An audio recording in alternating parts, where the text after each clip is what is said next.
Hello, everyone, and thank you for joining us today for our Resilience Pathways training, where we build trauma responsive communities through connection, creativity, and care. My name is Maddie, and I'm here representing Sky's the Limit Foundation. Before we get started, we invite you to take a moment to scan the QR code on the screen. This will take you to a short pre-test survey that helps us understand the knowledge and perspectives everyone brings into the room. It's completely anonymous, and it helps us improve how we deliver these trainings across the community. As you're filling that out, I want you to take a deep breath and think about this idea. Resilience is not about avoiding challenges. It's about how we move through them. Throughout this session, we'll explore how trauma-responsive practices, creativity, and connection can strengthen not just individuals, but families, workplaces, and whole communities. As we begin, I want to take a moment to share the heart behind why this work exists. You'll see a photo here of Keiko Ratcliffe and her daughter Skye, the inspiration and the legacy that built Sky's the Limit Foundation. Skye faced unimaginable challenges tied to trauma and mental health, which led to her passing in 2014 at just 19 years old. Despite what she faced, she was creative, kind, and deeply empathetic, always finding ways to uplift others. Keiko, her mother, turned that pain into purpose by creating a foundation dedicated to ensuring that other young people and families have access to the trauma education, creative expression, and support that Skye needed and deserved. Since then, Sky's the Limit Foundation has grown into a thriving organization, offering prevention and resilience programs that blend science, compassion, and creativity, from art-based emotional regulation to trauma education, family connection, and even youth empowerment. Every workshop, every mural, every conversation we have with the community carries Sky's message: spread your wings and fly. As we move into today's training, I want you to keep that message in mind. This isn't just about learning frameworks, it's about understanding the deeper why behind resilience and healing in our communities. Now that you've learned a bit about who we are and why this work began, let's talk about what we'll be doing together today. This training is part of Sky's the Limit Foundation's ongoing community prevention work under the Maricopa County Opioid Settlement Funds grant, designed to build trauma-responsive systems across youth, family, and community spaces. The goal today isn't just to talk about trauma, it's to learn how to respond to it with empathy, awareness, and creativity. We'll look at how trauma affects our nervous systems, how the arts and connection promote healing, and how each of us plays a role in building communities where people feel seen, safe, and supported. Our first objective focuses on understanding the science of trauma. What happens in the brain and body when someone experiences stress or adversity? The second objective helps us apply strategies that combine trauma responsiveness with creativity, using movement, art, and expression as tools for regulation and empowerment. Our third objective is about engagement, learning how to take these ideas back to your teams, your families, and even your community, and how to integrate them into real-world prevention efforts. As we move forward, we'll start by exploring what trauma really means, not just from a clinical perspective, but from a human one, and how understanding it can completely change the way we show up for others. When we talk about trauma, it's important to remember that it's not only about what happened, it's about how the body, mind, and emotions respond to it. Trauma can change how we think, feel, and relate to others, often without us even realizing it. Let's take a look at the emotional and physical body response. When someone experiences trauma, their body responds automatically, heart racing, muscles tensing, adrenaline surging. It's the brain's way of protecting us from danger, even when that danger has passed. It impacts overall brain and body function. Chronic stress and trauma alter how the nervous system operates. The body may stay stuck in survival mode, constantly alert and unable to relax. Over time, this affects sleep, memory, focus, and overall well being. Trauma shapes thoughts, behaviors, and beliefs. Trauma influences the way we interpret the world. Someone who has been hurt or abandoned may develop beliefs like, I can't trust anyone, or I have to handle everything alone. These beliefs guide behavior and relationships. Trauma can be intergenerational and learned. The effects of trauma can carry through families and communities. Children can inherit stress patterns or coping behaviors from their parents, not just genetically, but also through observation and environment. Trauma reduces the sense of safety and trust. After trauma, people may struggle to feel safe in their surroundings or even their relationships. Rebuilding trust takes time, consistency, and compassion. That's why trauma responsive care focuses on creating safe, predictable spaces. Healing and growth are possible. The brain learns from pain, but it can also learn from love. Trauma can change the brain, but healing experiences can change it too. With supportive relationships, creative expression, and safe environments, new neural pathways form, allowing people to regulate, connect, and thrive. Trauma is a biological response that can be managed with regulation. Now that we've looked at how trauma affects the mind and body, let's explore what's actually happening inside the brain and nervous system when someone experiences stress or trauma. Now that we've talked about what trauma is, let's look at how it actually changes the brain and body. These changes are not signs of weakness. They're the body's way of surviving an overwhelming experience. They are biologically correct responses. The brain's alarm system is when a person experiences trauma, the amygdala, the part of the brain that detects threats, becomes overactive. It's like an alarm that never shuts off. Even after the danger has passed, the brain continues to send signals that say you're not safe. This can make people jumpy, anxious, or hypervigilant in environments that feel neutral to others. It causes disconnected thinking and regulation. The prefrontal cortex, which helps us think clearly and make decisions, becomes less active when we're under chronic stress. At the same time, the hippocampus, which helps us process and store memories, can shrink.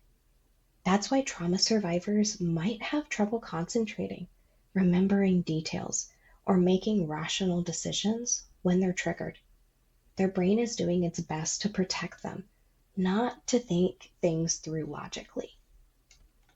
Trauma can cause your body to get stuck in survival mode because trauma activates the body's fight, flight, or freeze response. The nervous system can stay on high alert. Muscles stay tight, breathing becomes shallow, and digestion slows down. Over time, this can lead to exhaustion, chronic pain, or health issues. The good news is that healing the body through mindfulness, movement, and creativity can help calm that survival system and restore balance. As we move into the next section, we'll talk about how trauma-informed approaches help us create safety and connection so that people can begin to move out of survival mode and back into a state of healing and resilience. Up until now, we've focused on what trauma is and how it affects the brain and body.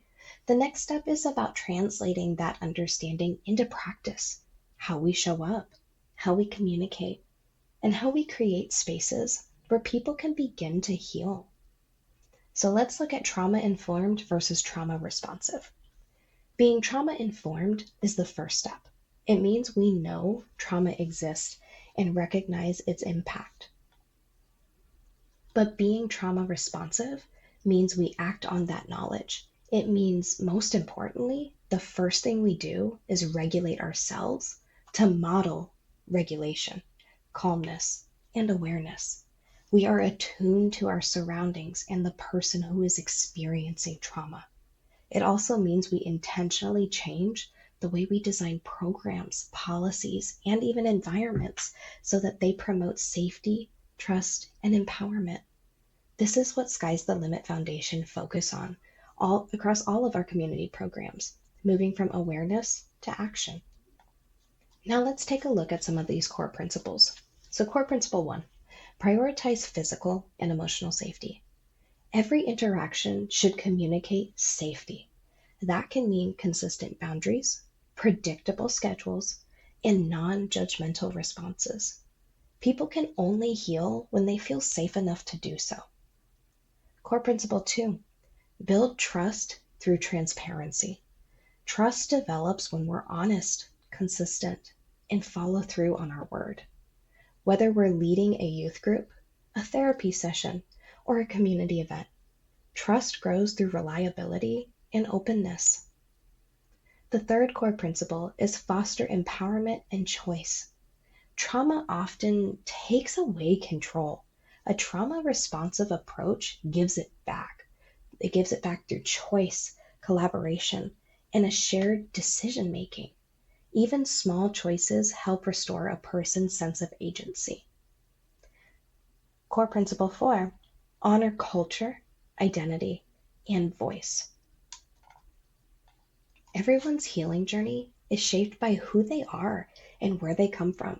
Respecting cultural identity, language, and lived experience helps people feel seen and valued. Healing cannot happen without inclusion. As we continue, we'll see how these principles come to life in the community through creativity, connection, and the arts, and how programs like Heart Club and Brain on Art embody trauma responsive practice. When we talk about resilience, we're talking about the process of growth that happens after hardship. Resilience doesn't mean avoiding the pain. It means learning how to move through it with the right tools, people, and support systems. Resilience is more than an individual trait. It's a collective process. It develops when people feel connected, supported, and empowered to use their strengths. That's why we say resilience is built in relationship, not isolation. Every act of kindness, creativity, and consistency helps strengthen the foundation for recovery. Here at Sky's the Limit Foundation, we focus on creating safe and expressive environments where resilience can thrive. Programs like Roots of Resilience, Pep Talk, and Early Childhood Family Fridays help youth and families strengthen protective factors through creative learning, empowerment, and emotional regulation with community connection. When we invest in resilience, we're preventing cycles of trauma and building stronger, healthier communities. We're shifting the focus from what's wrong to what's strong. And that's where the real change begins. Next, we'll explore one of the most powerful tools for building resilience, creativity, and how art, music, and movement can help heal the body and the mind. Creativity is one of the most powerful tools for healing.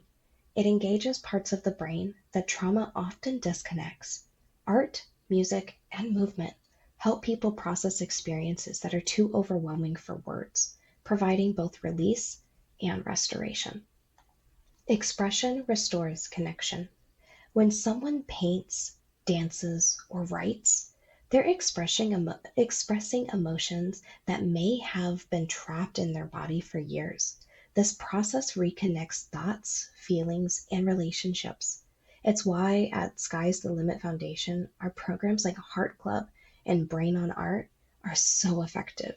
They use creativity to bring people back into connection with themselves and others. Creativity calms the nervous system. Creative expression helps shift the body out of survival mode. When we draw, sing, or even color, our breathing slows, our heartbeat evens out, and our brain begins to signal safety again. This is a gentle, natural way to regulate the nervous system, something trauma survivors often struggle to do consciously. Imagination builds new pathways. The brain has an incredible ability to change itself through new experiences. Creativity literally rewires the brain. By imagining, creating, and problem solving, people start forming new neural connections that support emotional regulation and resilience. In our programs, we see creativity as both science and soul. It's not just about art, it's about helping people rediscover their voice, their calm, and their ability to grow. Next, we'll connect this creative process to the evidence based strategies and data that guide our programming. At Sky's the Limit Foundation, our work combines the heart of creativity with the science of prevention. Every program we run is built on both human connection and data informed strategy. By using evidence based models, we integrate approaches like Botfin life skills training, trauma informed education, and family engagement models. These frameworks guide how we design sessions, support participants, and measure impact across both youth and adult programming. Data driven practice is seen through our pre and post surveys, community assessments, and ongoing feedback. We evaluate what's working and where we need to improve. This allows us to adapt programs based on participant needs and to report outcomes that demonstrate real change. At Sky's the Limit Foundation, we engage with individuals using a holistic approach by pairing creative approaches with proven prevention science. We ensure that our programs are both compassionate and accountable, turning art, connection, and healing into measurable community progress. Next, we'll pause for a reflection. It's an opportunity to consider what resilience looks like in your own life or your organization. Before we move into our closing section, I want to invite everyone to take a few quiet minutes to reflect. You've heard a lot today about trauma, healing, and community. This reflection is your chance to bring it inward, to think about what resilience means to you personally.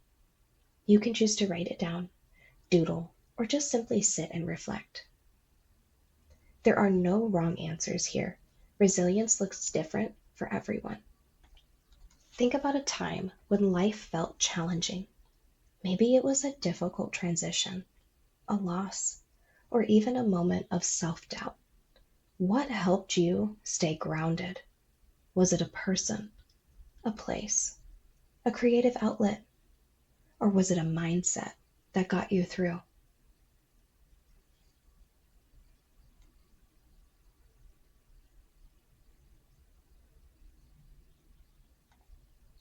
Those moments reveal what resilience really looks like for each of us. At Sky's the Limit Foundation, we often talk about resilience as something we build together through connection, creativity, and compassion. Resilience grows stronger. So as you reflect, remember, you already carry resilience within you. Sometimes it just needs space and support to be seen.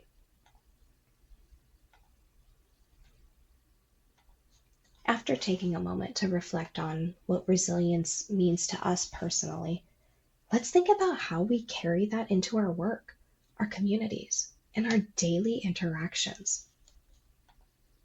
This slide focuses on simple, meaningful ways to make our spaces more trauma responsive and connected. First things first, model grounding and self regulation.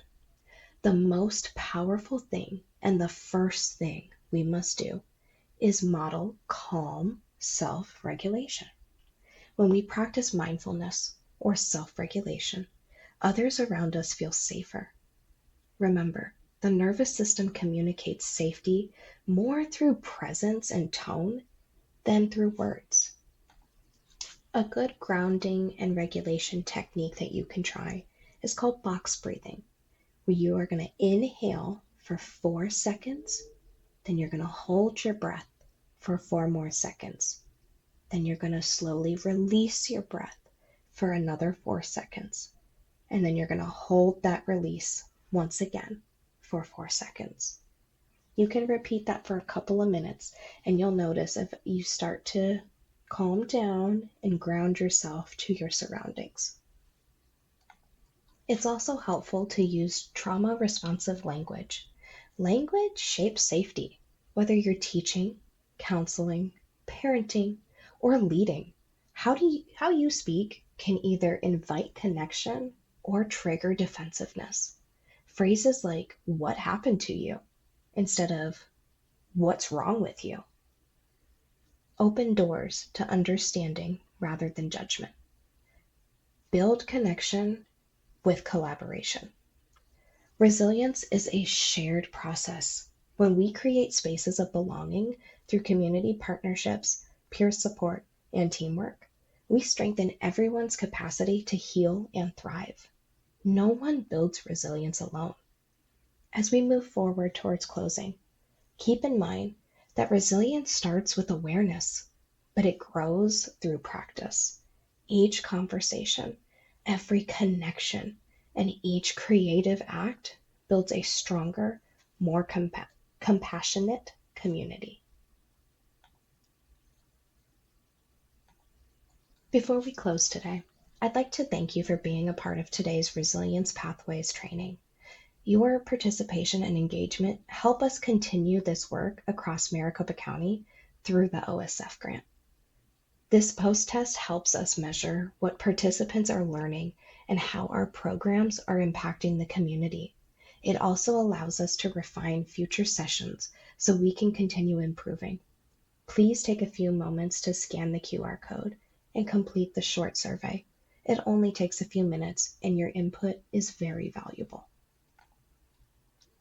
We've included a few resources for you to explore beyond today's session. The first is our own website, where you can find resources, updates, upcoming programs, and contact information for partnerships. The others are trusted national resources, including SAMHSA, the National Child Traumatic Stress Network, and the APA, all of which offer practical guides, research, and tools on resilience and trauma-informed care.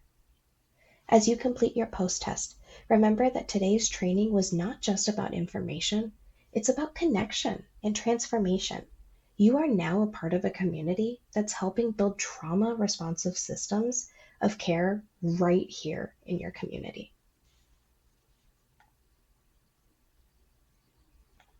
On behalf of the entire team at Sky's the Limit Foundation, thank you for taking part in this Resilience Pathways training.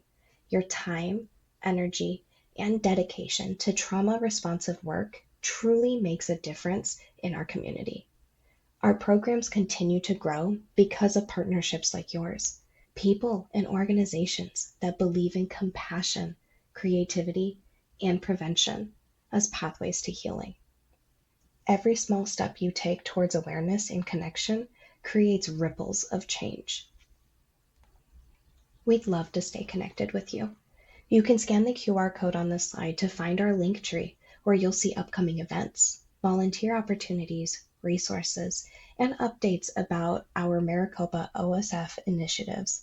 We're always looking for ways to collaborate and build community together. Remember, resilience starts with awareness, but grows through connection. Thank you for being a part of this movement towards healing and hope.